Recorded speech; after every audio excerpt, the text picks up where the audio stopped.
And look how adorable she is. She's just like laid out on my journal like, hello.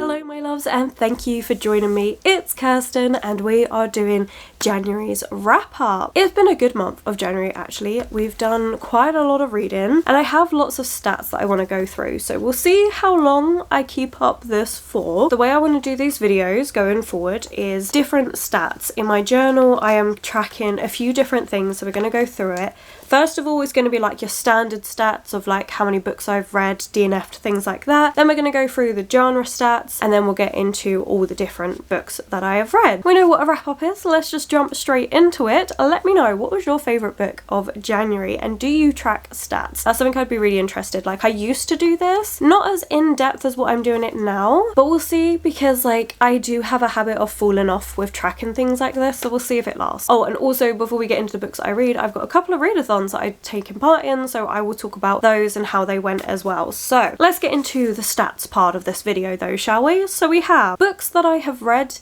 in the month of January, which was 14. This was actually slightly higher than what I wanted it to be. I honestly wanted to be reading about 10 books per month. However, 4 books have really short, really quick reads. Bearing that in mind, I did hit my 10 books that I wanted to hit with then 4 additional shorter reads, which 3 of which were not planned at all. So, you know, I feel like it's not too bad, to be fair. January always seems to be a good reading month for me. I don't know why. You would think it would be less because of how busy January can be, although it could just be because there are 5 weeks in January, so you get that whole extra week. That could probably be it as well, you know, that might be the case. Okay, moving on. We've got books hauled, which is 9. 9's not too bad. It's kind of like my average actually, although I have to admit I was very lucky and was gifted the vast majority of the books, so I am very grateful. There will be a book haul coming to you, I'm thinking in February. We'll see what happens, but I personally purchased 3 of the books. 1 was points and then the rest were all gifts, so that was really lovely, so thank you. We then have 1 translated book. The format of the books,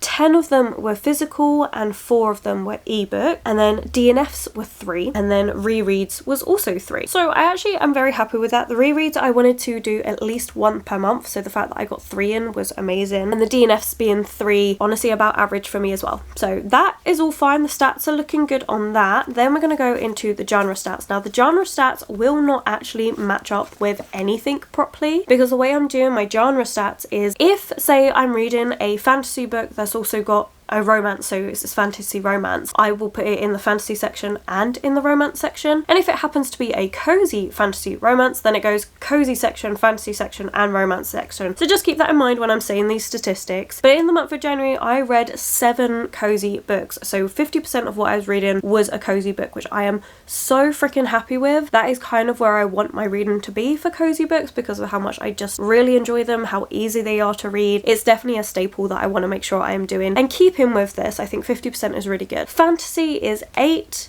Sci-fi is 1. That's something I want to continue but also try and see if I can get a little bit higher. Horror is 1.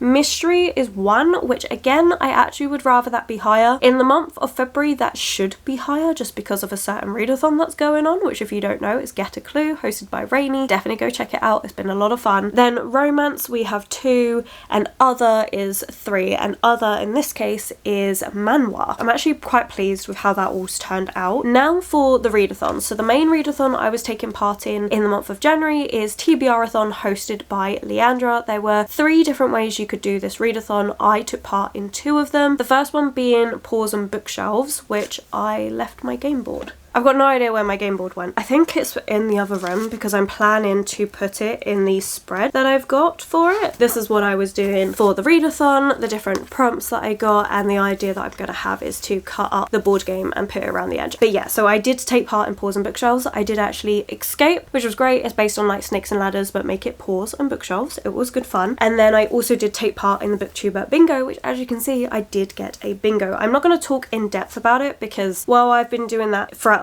every single vlog in January, so I'm not going to go on about it again, but I'm very pleased with that, and it was so much fun. So thank you so much to Leandra for hosting. And then the final readathon I'm taking part in is a year-long readathon, which I did say I will be talking about in every single wrap-up that I do, and that is Rainy's series challenge, which is another bingo board, and the idea is to be able to complete the bingo board. That's how I'm doing it. I'm kind of doing it hard mode, so no rereads and things will count for this, but I'm very excited. We managed to get 2 done. Let me grab the book. A Closed Uncommon Orbit for second book in a series. This one is the second book in the Wayfarer series. And then we have Mislaid in Parts Half Known by Sean Maguire, which is for rep series, because there is so much representation, all different types of representation. I think it's really well done. Those are done. We're making good progress. Like, I'm pleased with how that is. Look, initially I wanted to get 3 out of my TBR for the month. That's a good point. I don't have any of the books that I didn't read. Let me get those. You can tell I was definitely prepared for this wrap up. Yeah, so on my TBR game, I originally did have The Predator's Throne, which was going to go for another prompt on year-long reading challenge, which would have been to finish a series, because this is the duology. Never actually got round to it. And then the other book that I didn't get to on my January TBR is The Floating Hotel, Sci-Fi coziness. Hopefully I will get to these 2 eventually at some point. But those are all the readathons that I took part in the month of January. Those are all the stats. So now we're going to get into all the books that I actually read. So I've got a few books to mention that were as part of December, although one was in January, and that's for the Cozy New Releases vlog that came live in January. We have Rules of Royalty, which was an ebook that I read, and you know what? It was cute. It's a young adult romance, Princess Diaries reinterpretation, reimagination of it all. It's got a gender twist, it's gay, it's fun, it's cute. Will I remember it? Will I talk about it loads? Probably not, no, but it was a fun time while I was reading it, so that's absolutely fine. We then have an ebook that I DNF'd, which was The Peanut Butter Murders. I'm honestly just not going to talk about it much. I talk about it more in that cozy reading vlog, and yeah, I just wasn't a fan of it. But also for that video, I did read Sword Crossed by Freya Marske, which I absolutely love. This is a historical fantasy romance. This is not going to be for everyone at all, but I really enjoyed this one, so that was lovely. Oh, technically this should have gone in other as well, because it's fantasy, romance, cozy. It's also historical. Too late now. That's fine. But yeah, I really enjoyed this one. I love Freya Marske. It was wonderful. And then we have The Peculiar Garden of Harriet Hunt, which technically is a DNF, but it is one I do want to continue and go on. It's just, it doesn't fit for cozy, so that was really frustrating because that was mismarketed. But I will have that vlog linked below if you're interested. Then we do have the 4 ebooks that I read in the month of January that I can't actually talk to you about, because 3 of them are for Battle of the Booktuber. I'm not even going to tell you the titles of them. They are secret books that I am reading for Battle of the Booktuber. All of those videos are coming to you in July, so you do have a bit of a wait, I'm afraid, but you know what, it was a mixed bag. I'm just gonna leave it at that. It was an interesting time. And then we have the final ebook is for a Cozy New Releases video that's coming to you soon in February. It's the week after this is coming out, I think, and I do actually also have 1 DNF for that video as well. Those are all the books that I can't talk to you about. Now let's get into all the books that I can talk to you about. So continuing on with the DNFs, I have 2 more DNFs. One of them is The Crow Garden by Alison Littlewood. This was gifted and I feel really bad about it, but I just don't like our narrator. I think I would have preferred this if we had it from a different perspective. This is a historical fiction and we're following Nathaniel, and Nathaniel takes up his new position in Craigthorne Manor, basically an asylum, and he is given interesting case, is what they call it, of Victoria Holston, whose husband demands that she gets better straight away, and they are trying to like figure out what's actually gone on. Some of the techniques and things they use is horrific in this, but I just didn't like Nathaniel. I thought he was a wet blanket. I didn't enjoy him as a character. I found his perspective really dry to read from, and he was so self-pitying, and I'm like, no offense love, but you're not the one going through all of this stuff. And as much as he's heartbroken that this beautiful woman is being put through these treatments, he's not stopping it either. So I'm just like, oh, you're so annoying. It was just getting too annoying to read from his perspective, and as much as I was interested to see is what she's saying true or is what the husband's saying true, like that would be interesting, but at the end of the day I just couldn't get past the narrative to want to finish it out, unfortunately. So that was a DNF. And then we have a non-fiction book, which is The Ways of Seeing by John Berger. This was another gift. I really feel bad. And this one, unfortunately, it wasn't quite what I was expecting. It's very dated. A lot of this artwork, because it's all done in black and white, it loses a lot of it, kind of the point that it's trying to get across, talking about the different ways we view art and how things like society, politics, things like that influence the way we view art. But a lot of the ideas were very outdated. You know, it's fine, it's a product of its time. And then there were essays in here where there were no writing, it was just imagery, which again I think loses the impact when you don't have it in colour. And I think it would have again worked even better if they had posed the start of the essay with a question and then left you to look at the artwork and to think about it in that way. I think that would have been so much more effective than the way it was done in here. So unfortunately this one didn't work either for me. We do have more promising things, I promise. I did actually have quite a decent reading month. I'm really pleased with the different books that I read, so let's get into more positive news, shall we? So we have the first book I read for the month of January, which is The Honjin Murders by Seisei Yokomozi. This is translated from Japanese and it is translated by Louise Hill Kwai, and I was gifted this one, so again thank you so much. But also buddy read this one with Leandra, which was absolutely lovely. It was our first buddy read together and I had so much fun buddy reading with her. We were having all sorts of different theories about different things that were going on. We were voice noting what we thought was happening. Like, it was genuinely absolutely lovely. I really enjoyed it. This one is set in winter in 1937 in this little village, and there's this wedding taking place, but on the night of the wedding the bride and groom are murdered and you have to try and figure out what's going on. I did really enjoy this one. I do think the ending was a bit of a letdown, but otherwise it was a very good book and I did really enjoy this one, and I think buddy reading it was definitely the way to go. This is also my translated book for the month. We then have my main reread for the month, which was also the Discord book club pick, so if you're ever interested, Discord is free to join and we do have a monthly book club, and the one that won for January is The Goblin Emperor by Catherine Addison. This was such a good reread. I'm so pleased I reread this. It had been ages since I'd read this book. I loved it. This one was another gift, so again thank you so much. But this is like, it feels like a cozy fantasy and it's very political heavy, but you're mainly just focusing in on Maya, and Maya is half goblin, half elf, and he was never expected to be the emperor. But something happens where his father and all of his brothers involved in this crash, they all die. Then Maya is the only one left. Now he has actually been pushed out of court. He's been raised up outside of it. His father wanted nothing to do with him. And now Maya is thrust into the limelight and he's having to adjust to everything and kind of like find his way with all the politics, the different people that are trying to kind of use him, use his inexperience to try and get their own things. I think it was such a good book. I think Maya is such a lovely character. He is such a cinnamon roll. I really enjoyed following his story and I'm really pleased I reread this because I'm really looking forward to following what is series attached to this. So this one is a standalone, but there is a subsequent series of smaller books that follow a side character that we meet in here, which I'm really excited to learn more about him and to see where it goes. So I really enjoyed this. I thought it was a fantastic book and would really recommend. Then we have The Atlas 6 by Olivia Blake. This was not a book that I'd planned to read for the month by any means. It's just what worked for Paws and Bookshelves, and I went into this thinking I wouldn't like it. I'd been putting it off for ages. This is another gift back in 2022 and I was like, I'm probably never going to get to this book. I put it on my 25 to read in 2025, but thinking this is probably going to be the one that I don't get to, and then it worked for Paws and Bookshelves, so I was like, okay, well I guess I'm reading it, and I swiftly became enamored with this.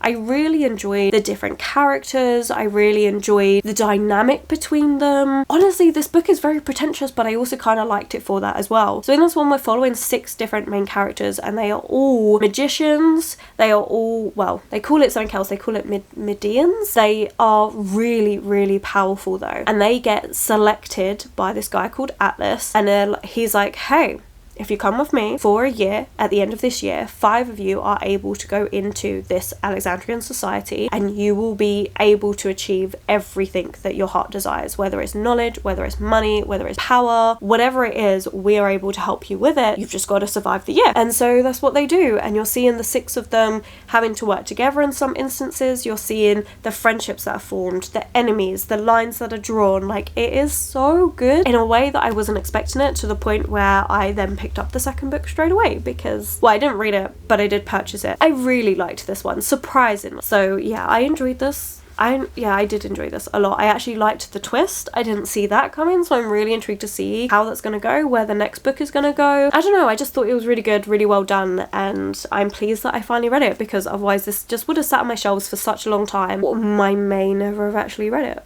So I'm really pleased that the readathon made me pick it up, because again, I just genuinely enjoyed this more than what I thought. It's because I became so attached to the characters, and I kind of liked all of their philosophizing about time and space and, you know, what is time and all of this stuff. And I don't know, I just really liked it. It really worked for me. I don't know what else to tell you. Yeah, it worked. I liked it. So that was very good. It's kind of like dark academia fantasy, and it worked. I loved it. Okay, then we have 3 manhwas. So we've got Solo Leveling Volume 1, Volume 2, and Volume 3. And these are the books that I was not expecting to read this month, but me and my partner started rewatching the first season of Solo Leveling because season 2 is out, and we have been watching that weekly. It has been great. I absolutely love it. And so then my partner was like, okay, well, how about you start getting into the manhwa again? Because I had read this one, so this was a reread, and reread Volume 2, and I had read about half of Volume 3, so these are the other 2 of my reread, and then I finished out Volume 3. I did actually intend to read Volume 4 as well, I just haven't got around to it yet, but I love this so freaking much. For those of you that don't know, this is a Korean manhwa, which actually translated, that should actually be 4. I will update that. Yes, this was brilliant. I really like it. So we're following Jin Woo-sung, who is the weakest hunter of all of humankind. So in this world we have hunters. So basically there are these like portals that open up which go into these dangerous realms, and you have people called hunters who go into those realms, defeat all of the monsters in there so that the portal closes, so that it doesn't allow the monsters come through into our world to wreak havoc. The hunters are really prestigious in this world. However, Song is the weakest until something happens where he can then suddenly start leveling up in a way that nobody has been able to do before. It's really good. I really love it. I don't know what it is about this, but it really, really worked. I do like reading this after I've watched it, because there are certain fight scenes and stuff which I think just translate better onto watching it, but I still really enjoy the storyline. I'm still really happy to read this, and also me and my partner discussed like what the differences are between the season that we've been watching, like the episodes, and also what is available in the manhwa, and seeing like what have they changed, what have they taken out and stuff. It's been really fun to discuss, and yeah, I've really, really enjoyed this. So these are the 3 extra ones that weren't on any list. I managed to make one work for the bingo board for TBR-a-thon, and then a couple of them work for the pulls and bookshelves after the fact, but it was really good. I really enjoyed these, so that was amazing. We then have another book that I wasn't planning on reading for a very long time, which is The Familiar by Leigh Bardugo, but again, this worked for pulls and bookshelves, so that's why I picked it up. And again, like Atlas 6, I went into this one with really low expectations, not expecting to like it. There have been so many mixed reviews on this one. Some people really love it, some people really don't. For me, I liked it. I thought it was decent. It's not my favourite thing ever. It's probably not going to stay with me, but I did enjoy the atmosphere of this one a lot, and I did enjoy the ending. I think it wrapped up really well, took every perspective that we had and tied it all off nicely, so I did appreciate it for that. I do think there are things that could have been improved, like we have a series of trials in here which we're over really quickly, and I don't know, I feel like that could have been done better, given a bit more page time. We could have explored it a little bit more, but overall it was a decent read. In this one we're following Louisa, and she has this ability for like little small magic, and she uses them to make her life easier as a scullery maid until the mistress of her house finds out, and then wants to use Louisa to improve their standing within society, and then Louisa gets affected with all these different politics, the trials and things. Honestly, as plotlines go, I actually quite liked it. This reiterated to me that I would read Leigh Bardugo's adult works, but not her young adult works. I haven't really got on with the young adult stuff, but maybe in future just get it as an ebook rather than pre-ordering a hardback, because I liked it. I thought it was decent, and I'm pleased that I read it, but I don't think it's going to be one that will stay forever on my shelves, or one that I really recommend to loads of people. Like, it was a decent book. If you're looking for more of a historical lean-in fantasy book that's got a bit more atmosphere to it, then give it a read. However, if you are more particular about history settings and things that have happened, then I don't know if I would recommend this one, because Leigh Bardugo did say in an author's note that she did take liberties with that, so make of that what you will. I thought it was decent. I don't know my history around the Spanish Inquisition and stuff that much, so it was okay for me. But I can imagine it may annoy others who are a bit more versed on the subject, so just keep that in mind. But for me, I enjoyed it for what it was. I was just pleased that I liked it rather than what I assumed would happen, which is not liking it and just being a bit frustrated with it. But that didn't happen, so I was quite happy with just having a book that I like. And then of course we have the last two, which I mentioned earlier. Mislaid and Parts Half Known by Shauna Maguire. This is book 9 in the series, and I clearly love this series because I'm on book 9. So this is from the Wayward Children series, starting with Every Heart a Doorway, and in this series they're tiny little novellas, and we are following children that go into these portal worlds like Alice going into Wonderland. But what happens when they come back? How do they readjust? I like that question. I like what's going on in here. I love the different diversity that we have. I love how each book focuses on different characters. Some of them are prequels to find out where those particular people have come from and what happened and what their world was like, and then some of them continue on with the storyline. So normally what happens is the odd ones continue on with the overarching plot line, and then the even ones will go back in time to show you the background to different characters that you have met. I really like it. I think it's really good. I really enjoy this series. I love the different characters. I love learning a little bit more about them. Reading this one, okay, it's not the strongest in the series, especially the second half.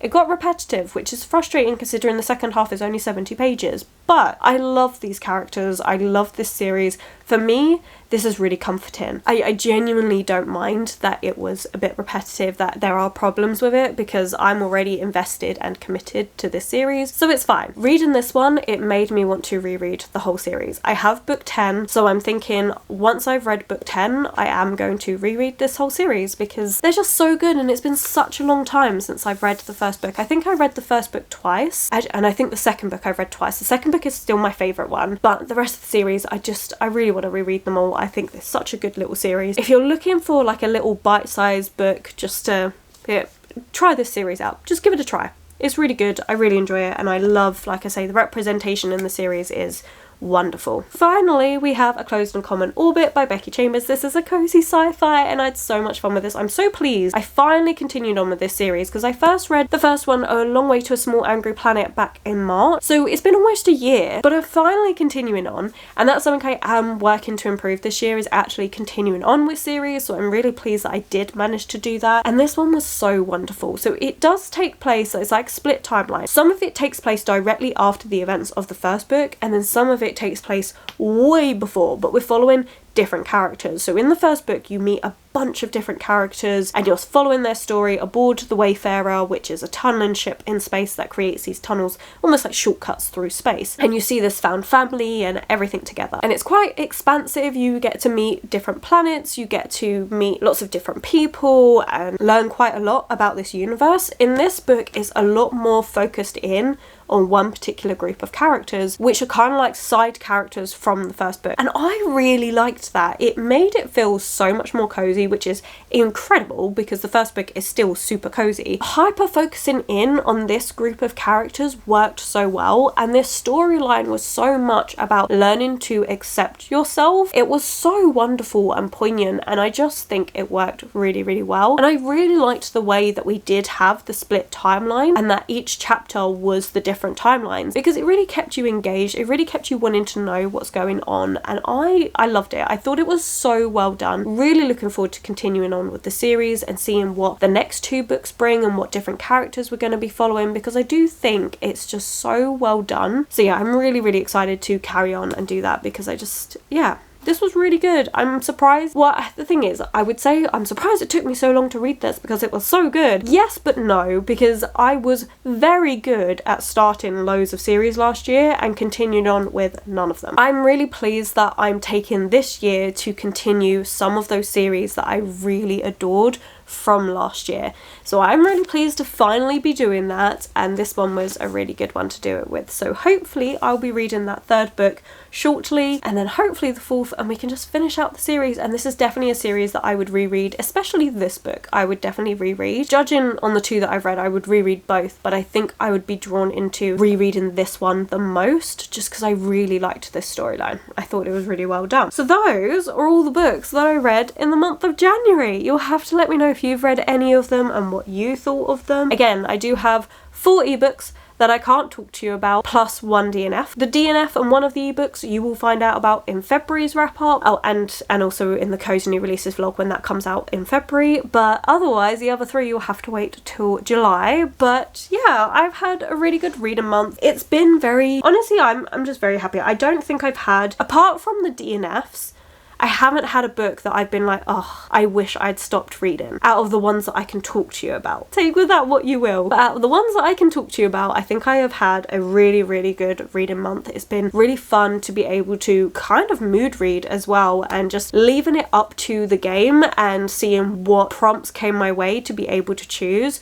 Whereas normally I have my TBR for the month and I read from that TBR. That's the way it is. The last few months, like, it's been throwing that out the window. It's the same with February. I have a TBR for February. The game, the readathon that I'm taking part in, has gone, oh, that's cute. Yeah, ignore that. We're gonna do this instead. But it's been fun also to have a bit of a mood read moment. But I wonder whether, like, come March I'll be like, yes, okay, I'm back to planning out my reads, because I could not plan out my reading this month. Not at all. It wasn't happening. We'll see. Maybe my planning days are behind me. You never know. I don't know though. I feel like that was a big statement to make and I don't know if I can actually keep to that. If readathons keep happening, then yes, maybe. But that was a bit of a risky statement because I'm a planner and I'm very happy in my plans. So, right, with that all being said, thank you so much for watching. I hope you've enjoyed this video. Again, let me know if you've read any of these. What was your favourite book of January? You'll have to let me know in the comments below. If you've made it this far but you just don't know what to comment, then let's put, I don't know, I'm holding up.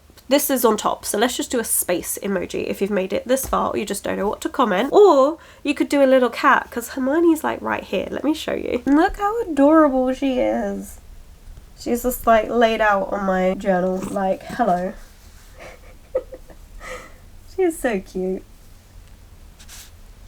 But yeah, she's kept me company the whole time, so that's been absolutely lovely. But yeah, so if you've made it this far, then put a space emoji or a cat, whatever you prefer. And thank you so freaking much for watching. I really appreciate each and every single one of you, and thank you to anyone that's joined me on Patreon. Now on this end play I might have a couple names, I'm not actually sure. I'm filming this literally a few hours before the Patreon announcement video is going to go live, so if anyone has joined in the subsequent time between me editing this video and it going live, I'm sorry if your name's not on there. It will be on the next videos. Okay, but thank you so much for watching. I truly appreciate each and every single one of you. My social media links, my Patreon, everyone I've mentioned will be linked below for you, and I will catch you in the very next video.